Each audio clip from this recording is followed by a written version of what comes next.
اللہم صلی علی محمد وعلی آل محمد۔ میرے دیکھنے والے تمام مسلمان بہن بھائیوں کو میری طرف سے السلام علیکم ورحمۃ اللہ وبرکاتہ۔ سورۃ البقرہ کی تلاوت کرتے ہوئے جب ہم آیت نمبر 18 پر پہنچتے ہیں تو ہمیں یہ چیز نظر آتی ہے، یہ علامت، یہ چھوٹی میم نظر آتی ہے ہمیں سورۃ البقرہ کی آیت نمبر 18 میں، اور اسی طریقے سے آیت نمبر 33 جو ہم اس کے بعد پڑھنے والے ہیں۔ تو یہ چھوٹی میم کیا ہے اور ان الفاظ کو کس طرح ادائیگی کرنی ہے، یہ ہم اس سبق میں سیکھنے والے ہیں۔ تو شروع کرتے ہیں، غور سے سنیے گا۔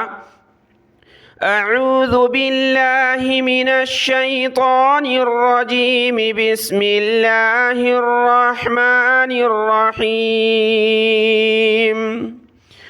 پہلے تو میں اس کی تلاوت کرتا ہوں، آیت نمبر 18 سورۃ البقرہ۔ صم بکم عمی فہم لا یرجعون۔ یہ آیت ہے سورۃ البقرہ کی 18 نمبر آیت۔ یہاں یہ چھوٹی میم ہے تو کس طرح اس کو پڑھنا ہے، اور یہاں کون سا تجوید کا قانون ہے، کون سا رول ہے۔ قانون میں آپ کو بتاتا ہوں، ذہن میں بٹھا لیں، پورے قرآن مجید میں یہی تجوید کا اصول چلنا ہے۔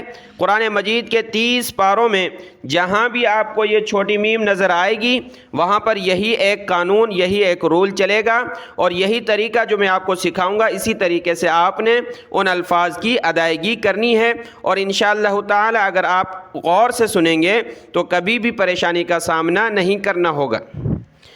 دیکھیں، تنوین اور نون ساکن، تنوین اور نون ساکن کے بعد با آ جائے تو وہاں چھوٹی میم آ جاتی ہے۔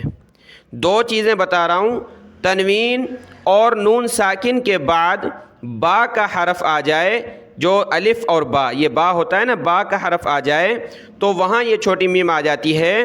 پھر ہم اس چھوٹی میم کو بھی پڑھیں گے، ٹھیک ہے۔ دو چیزیں ہیں، ایک ہے تنوین۔ اب تنوین کسے کہتے ہیں؟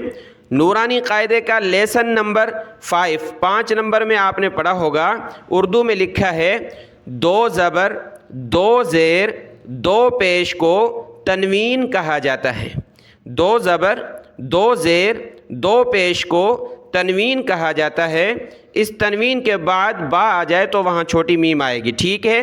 یہاں میم کے اوپر کیا ہے؟ تنوین ہے۔ کون سا تنوین؟ پیش والا تنوین، 2 پیش، 2 زبر 2 زیر 2 پیش کو تنوین کہتے ہیں۔ میم کے اوپر یہ 2 پیش کا تنوین ہے، اس میم کے اوپر دیکھیں یہ کیا ہے؟ تنوین ہے۔ یا کے اوپر 2 پیش ہیں، اس کو کہیں گے تنوین۔ اوپر آ جائیں، یہ تا کے نیچے 2 زیر ہیں، 2 زیر کا تنوین۔ 2 زبر 2 زیر 2 پیش کو تنوین کہا جاتا ہے۔ اور دوسری چیز تھی نون ساکن، نون ساکن کے بعد با ہو، ٹھیک ہے۔ اب یہاں تنوین کے بعد نون ساکن کی مثال اگلی آیت نمبر 33 میں آنے والی ہے، اور یہاں تنوین کے بعد یہ تنوین ہے میم کے اوپر، اس کے بعد یہ حرف دیکھیں با ہے تنوین کے بعد حرف کیا ہے؟ با ہے۔ تو تنوین کے بعد با کا حرف ہو، اگلا حرف جو با ہو، تو وہاں پر یہ چھوٹی میم آ جائے گی۔ ہم نے اس چھوٹی میم کو بھی پڑھنا ہے، تو صاد کو ملایا میم بڑی میم کے ساتھ، پھر بڑی میم کو چھوٹی کے ساتھ ملائیں گے، اس کے بعد ہم نے آگے جانا ہے۔ اس لفظ کی میں ہجا کر لیتا ہوں تاکہ آپ کو اچھے طریقے سے سمجھ میں آ جائے، پھر ہم اگلی آیت نمبر 33 میں جائیں گے۔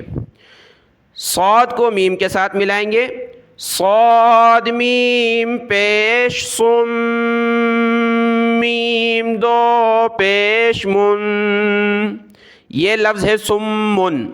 صاد میم پیش سم میم 2 پیش من، میم کے اوپر یہ تشدید آ جائے تو وہاں ہم نے غنہ کرنا ہوتا ہے، یعنی ساؤنڈ ان نوز، ناک میں آواز پیدا کرنا، آواز چھپانا ناک میں، اس کا نام ہے غنہ کرنا۔ تو یہاں ہم نے پڑھا سمن، تو میم کے اوپر تنوین ہے، آگے ہے با۔ تو اب ہم جب آگے پلس کریں گے تو بڑی میم کو ہم چھوٹی میم کے ساتھ مدغم کر دیں گے، ملا دیں گے، اور ناک میں آواز پیدا ہوگی۔ کس طرح پڑھیں گے؟ سم